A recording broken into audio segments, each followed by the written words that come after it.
प्रभु अपने बहुत करुणा में है।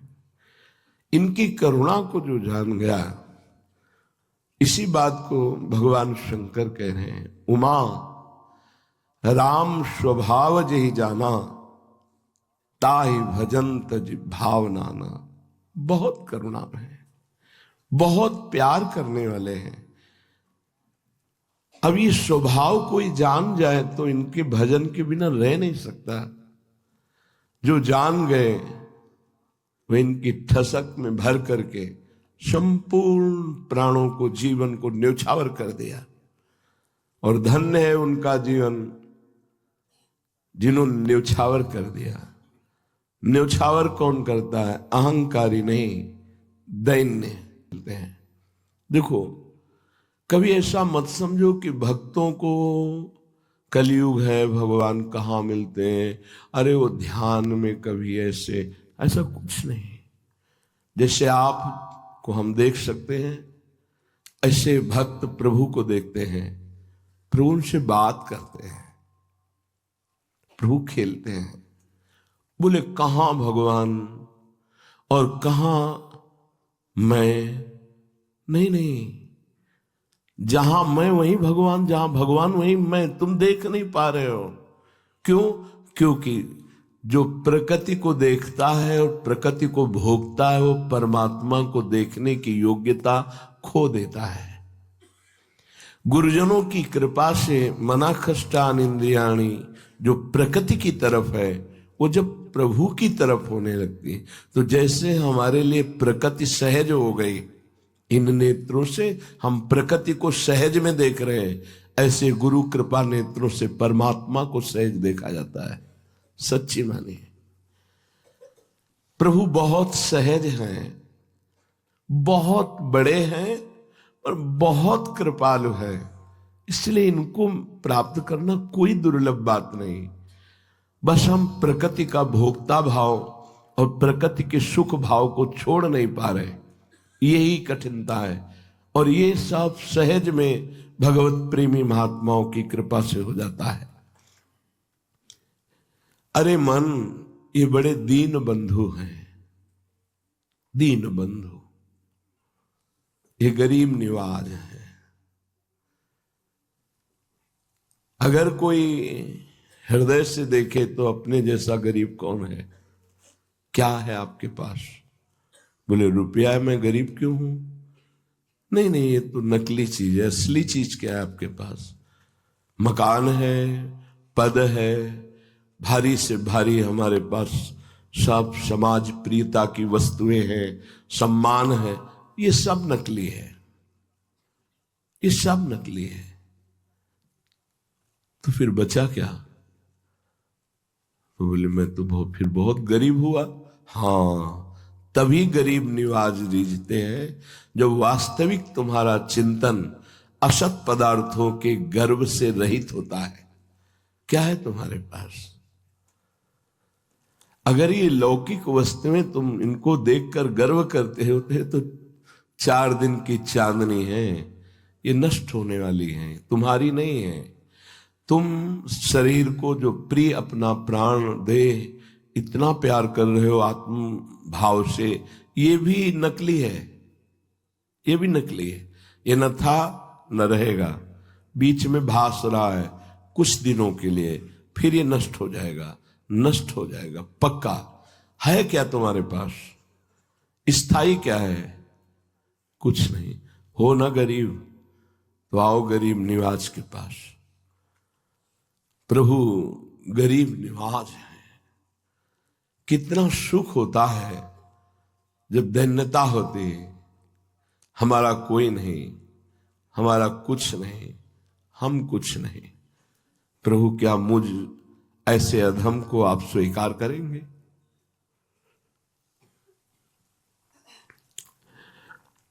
जो विवेक से गरीबी का भाव अंदर आता है ना, वो बहुत जोर का होता है, उससे बड़ा अमीर कोई नहीं होता है।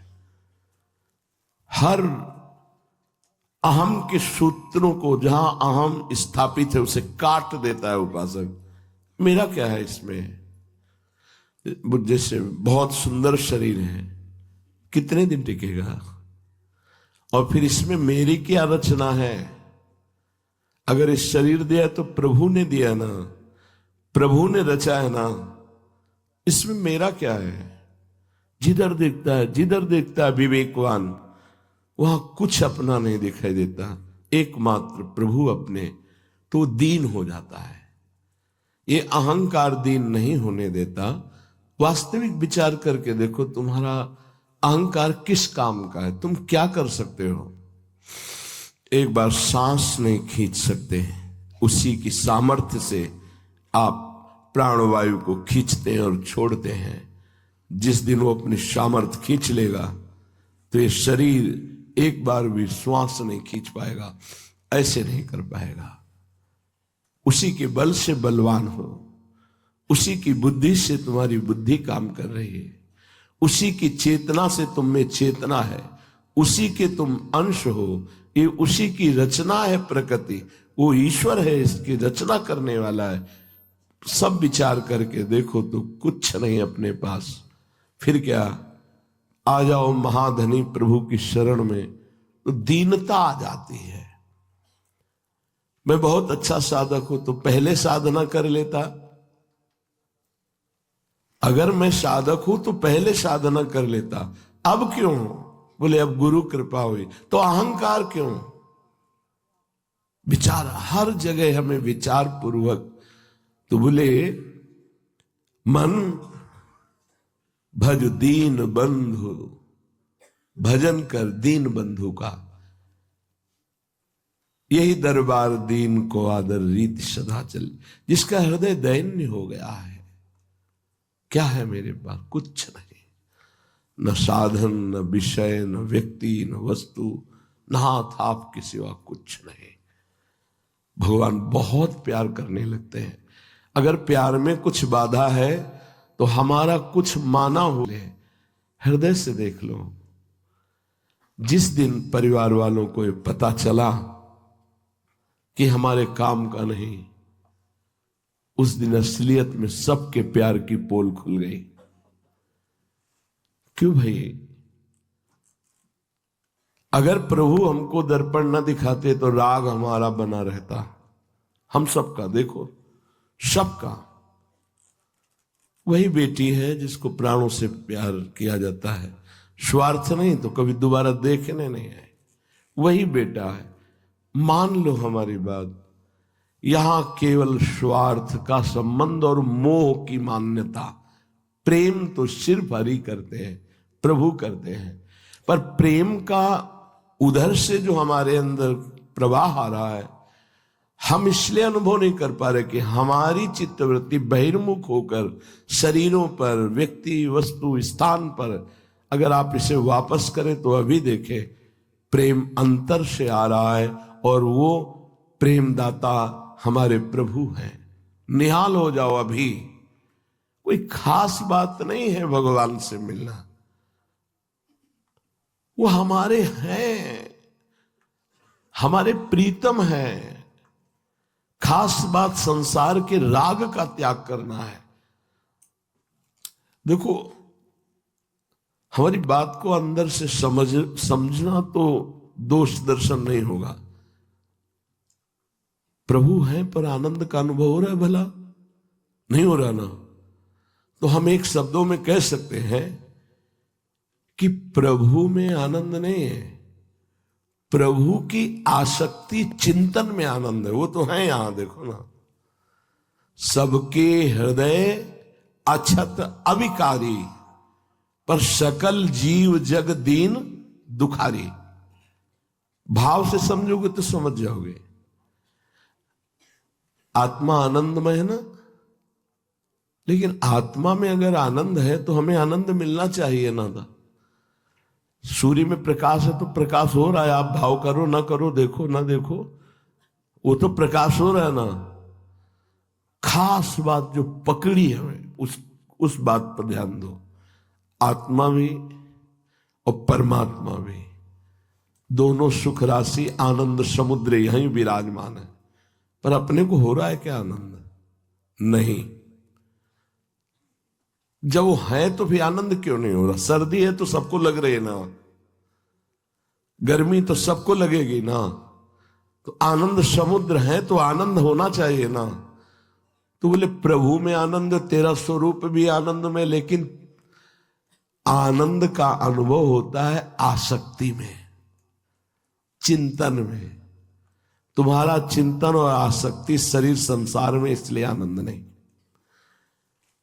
है ही आनंद समुद्र। और जहां संसार शरीर का चिंतन छूटा और प्रभु का चिंतन हुआ, अब आनंद। तो खास बात, प्रभु आनंदमय हुए या चिंतन आनंदमय हुआ? पकड़ो, हमारी बात को पकड़ो। ये कल शाम का चिंतन है, प्रभु देते रहते हैं। जैसे नवीन नवीन रसोई बना के मां देती है, ऐसे हमारे प्रभु नवीन नवीन चिंतन देते रहते। एक नया चिंतन कल का शाम का, ऐसा चिंतन पीछे नहीं हुआ, प्रभु ने दिया कि मैं आनंद में हूं, आत्मा आनंद में है। लेकिन जिनका बाह्य चिंतन विषय चिंतन है, देह चिंतन है, क्या वो आनंद का अनुभव करते हैं? तो नहीं। तो मैं तो हूं ना आनंद में। हाँ, तो फिर मैं आनंद में हूं तो उनको आनंदित होना चाहिए, नहीं हो रहे। क्यों? क्योंकि चिंतन में आनंद है, आसक्ति में आनंद है, आसक्ति प्रेम में। दुर्योधन भी भगवान को देख रहा है तो आनंद में है ना, तो आनंद आना चाहिए उसको ना। आया क्या? नहीं ना। और विदुरानी जी, विदुर जी, भीष्म पितामह जी, इनको परमानंद आ गया, बेसुध हो गए आनंद में। क्यों? क्योंकि इनका चिंतन है, इनकी आसक्ति है, प्रेम है प्रभु से। खास बात, प्रभु का चिंतन और प्रभु की प्रेमाशक्ति, ये दो बात पकड़ में आई। अगर आपका चिंतन प्रभु का नहीं हो रहा, प्रेमाशक्ति प्रभु में नहीं है, तो आनंदमय होते हुए भी वो आनंद का अनुभव नहीं होगा। आत्मा, आपका स्वरूप आनंदमय है, सबका आनंदमय स्वरूप है। आनंद बिंदु नहीं हो आप, आनंद सिंधु हो आप। बिंदु तो माया प्रकृति में है, आनंद कोश, आनंद बिंदु माया प्रकृति। आप आनंद सिंधु है। तो आप आनंद सिंधु है तो आनंद नहीं है। क्यों? आपका चिंतन नहीं है, ना आत्मचिंतन ना परमात्म चिंतन, तो आप दुखी हैं, क्लेशित हैं, अशांत हैं। ये बहुत सुंदर बात प्रभु ने कल दी, खास बात पकड़ में आई। हजारों बार चर्चा होती है, पर जब प्रभु उसको, वस्तु को प्रकाशित करते हैं, शब्दों को, तब एकदम निहाल हो जाता है। आहा, कैसे जगत गुरु भगवान शब्द को प्रकाशित कर रहे हैं। चिंतन में आया कि खास बात है भगवत चिंतन और भगवत आसक्ति, तब आनंद का। नहीं तो आनंद के हृदय में बैठे रहने पर भी आनंद नहीं हो रहा। भगवान का नाम आनंद है, भगवान आनंद सिंधु है, आनंद कंद है, आनंद के मूल है, लेकिन आनंद बिल्कुल नहीं है। भला आनंद मूल के विराजमान होने पर भी आनंद क्यों नहीं है? तो बोले आनंद भगवत चिंतन में है, आनंद भगवत प्रेमाशक्ति में है। ये बात खास पकड़ लो। इसीलिए जो प्रवीण उपासक हैं वो भगवान से मिलने की ज्यादा बात नहीं रखते, वो भगवत चिंतन में डूबने की बात रखते हैं। वो भगवत आसक्ति में, भगवत प्रेमाशक्ति में। ये पूरे चिंतन का कल के सार बात निकली। गाढ़ चिंतन, उतना ही परमानंद।